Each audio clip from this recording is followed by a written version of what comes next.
वैशाख मास महत्तम अध्याय 8। जय श्री राधा कृष्ण। वैशाख मास में सूर्योदय से पहले स्नान करने से सभी जन्मों के पापों का नाश होता है और जीवन में आरोग्यता आती है, जीवन में प्रभाव बढ़ता है, आंतरिक आनंद मिलता है। इससे बुद्धि शुद्ध होती है, इरादे सुंदर होते हैं। सबको वैशाख मास में कुछ न कुछ शुभ कर्म जरूर ही करना चाहिए। अब श्री गणेश जी महाराज और अपने गुरुदेव को याद करते हुए वैशाख मास महत्तम का 8वां अध्याय सुनते हैं। जय गणेश जय गजवंदन, कृपा सिंधु भगवान, मूसक वाहन दीजिए, ज्ञान बुद्धि वरदान। बोलो गणेश जी महाराज की जय। गुरु की कृपा हो शिष्य पे, पूर्ण हो सब काम, गुरु की सेवा करत ही मिले ब्रह्म का धाम। बोलो गुरुदेव महाराज की जय। वैशाख मास महत्तम के अध्याय 7 में श्री नारद जी ने राजा अम्बरीश को वैशाख मास में श्री माधव की पूजन विधि, प्रतिमा पूजन और महिमा बताई थी। अब आज इस अध्याय 8 में श्री सूत जी महाराज यम ब्राह्मण का संवाद बता रहे हैं। शुरू करते हैं। शौनक आदि 88,000 ऋषियों ने सूत जी महाराज से कहा, हे सूत जी, आपके श्रीमुख से नारद जी द्वारा वर्णित वैशाख महत्तम को सुनकर हम सभी धन्य हुए। ये वैशाख इतना ज्यादा पवित्र और पुण्यमयी है, इसलिए हे सूत जी महाराज इस विषय को पुनः विस्तार से कहिए। आपके उत्तम वचन रूपी अमृत का पान करते करते हमें तृप्ति नहीं होती है। सूत जी बोले, हे महर्षियों, इस विषय में एक प्राचीन इतिहास है जिसमें एक ब्राह्मण और धर्मराज यमराज के संवाद का वर्णन है। आप सब इस संवाद को ध्यानपूर्वक सुनो। एक समय एक ब्राह्मण ने धर्मराज यमराज को पूछा, हे धर्मराज, धर्म और अधर्म के निर्णय में आप सबके लिए प्रमाण स्वरूप है, इसलिए आप बताइए मनुष्य किस कर्म से नरक में जाते हैं तथा किस कर्म को करने से वो स्वर्ग में जाते हैं। कृपया करके इन सब बातों का वर्णन कीजिए। यमराज बोले, हे ब्राह्मण, जो मनुष्य मन, वाणी तथा क्रिया द्वारा धर्म से विमुख और श्री विष्णु की भक्ति से रहित है, जो ब्रह्मा, शिव तथा विष्णु को भेद बुद्धि से देखते हैं, जिनके हृदय में विष्णु विद्या से विरक्ति है, जो दूसरों के खेत, जीविका, घर, प्रीति तथा आशा का नाश करते हैं, वो नरक में जाते हैं। जो मूर्ख जीविका का कष्ट भोगने वाले ब्राह्मणों को भोजन की इच्छा से दरवाजे पे आता देख उनकी परीक्षा करने लगते हैं, उन्हें तुरंत भोजन नहीं देते, उन्हें नरक का अतिथि समझना चाहिए। जो मूर्ख, अनाथ, वैष्णव, दीन, रोगों से परेशान तथा वृद्ध मनुष्य पे दया नहीं करता तथा जो पहले कोई नियम लेके पीछे अजितेंद्रियता के कारण उसे छोड़ देता है, वो निश्चय ही नरक का पात्री है। जो सब पापों को हरने वाले दिव्य स्वरूप, व्यापक, विजयी, सनातन, अजन्मा, चतुर्भुज, अच्युत, विष्णु रूप दिव्य पुरुष श्री नारायण देव का पूजन, ध्यान और स्मरण करते हैं, वो श्री हरि के परम धाम को प्राप्त होते हैं। ये सनातन श्रुति है। भगवान दामोदर के गुणों का कीर्तन ही मंगलमय है, वही धन का उपार्जन है तथा वही इस जीवन का फल है। अमित तेजस्वी देवादिदेव श्री विष्णु के कीर्तन से सब पाप उसी प्रकार नष्ट हो जाते हैं जैसे दिल निकलने पर अंधकार। जो प्रतिदिन श्रद्धा पूर्वक भगवान श्री विष्णु की यशो गाथा का गान करते हैं और सदा स्व अध्याय में लगे रहते हैं, वो मनुष्य स्वर्गामी होते हैं। हे विप्रवर, भगवान वासुदेव के नाम जप में लगे हुए मनुष्य पहले के पापी रहे हो तो भी भयानक यमदूत उनके पास नहीं फटकने पाते। हे द्विश्रेष्ठ, हरि कीर्तन को छोड़कर दूसरा कोई ऐसा साधन मैं नहीं देखता जो जीवों के संपूर्ण पापों का नाश करने वाला प्रायश्चित हो। जो मांगने पर प्रसन्न होते हैं, देकर प्रिय वचन बोलते हैं तथा जिन्होंने दान के फल का परित्याग कर दिया, वो मनुष्य स्वर्ग में जाते हैं। जो दिन में सोना छोड़ देते हैं, सब कुछ सहन करते हैं, पर्व के अवसर पर लोगों को आश्रय देते हैं, अपने से द्वेष रखने वालों के प्रति कभी भी द्वेषवश अहितकारक वचन मुंह से नहीं निकालते, अपितु सबके गुणों का ही बखान करते हैं, वो मनुष्य स्वर्ग में जाते हैं। जो पराई स्त्रियों की ओर से उदासीन होते हैं और सत्व गुण में स्थिर होकर मन, वाणी अथवा क्रिया द्वारा कभी उनमें रमण नहीं करते, वो मनुष्य स्वर्गामी होते हैं।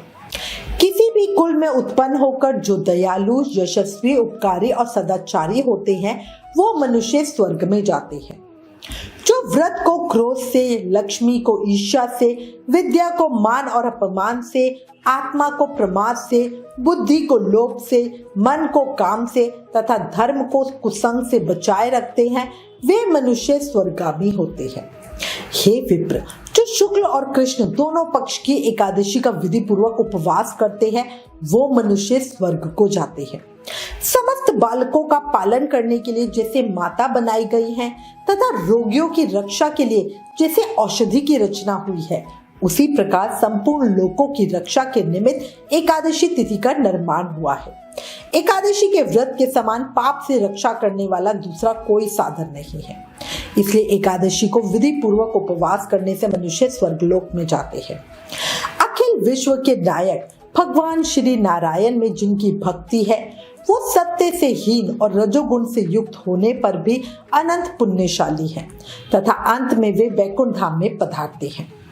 जो नर्मदा, यमुना, गंगा तथा पुण्यशीला गोदावरी का सेवन और सदाचार का पालन करते हैं, जिनकी स्नान और दान में सदा प्रवृत्ति है, वो मनुष्य कभी नरक के मार्ग का दर्शन नहीं करते। जो कल्याण दायिनी नर्मदा नदी में गोते लगाते तथा उनके दर्शन से प्रसन्न होते हैं, वो पाप रहित हो महादेव जी के लोक में जाते हैं और चिरकाल तक वहां आनंद भोगते हैं।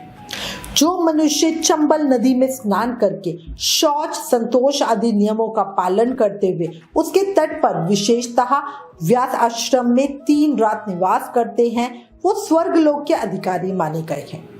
जो गंगा जी के जल में अथवा प्रयाग, केदारखंड, पुष्कर, व्यास आश्रम या प्रभास क्षेत्र में मृत्यु को प्राप्त होते हैं, वो सीधा विष्णु लोक में जाते हैं। जिनकी द्वारका या कुरुक्षेत्र में मृत्यु हुई है अथवा जो योगाभ्यास से मृत्यु को प्राप्त हुए हैं अथवा मृत्यु काल में जिनके मुख से हरि इन 2 अक्षरों का उच्चारण हुआ है, वो सभी भगवान श्री हरि के प्रिय हैं।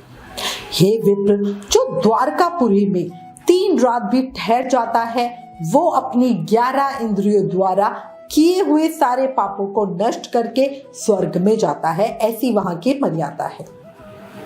वैष्णव व्रत, जिसे एकादशी के नाम से भी जाना जाता है, उसके पालन से होने वाला धर्म तथा यज्ञ आदि के अनुष्ठान से उत्पन्न होने वाला धर्म, इन दोनों को विधाता ने तराजू पे रखकर तोला।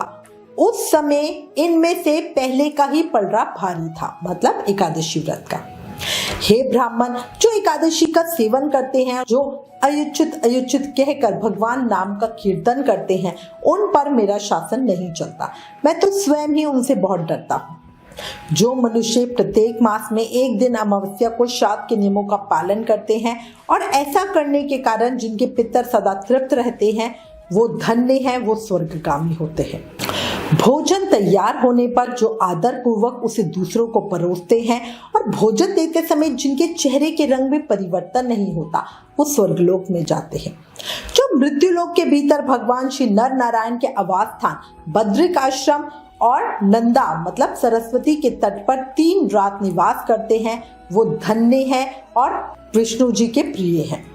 हे ब्राह्मण, जो भगवान पुरुषोत्तम के समीप जगन्नाथपुरी में 6 मास तक निवास कर चुके हैं, वो अच्युत स्वरूप हैं और दर्शन मात्र से समस्त पापों को हर लेने वाले हैं।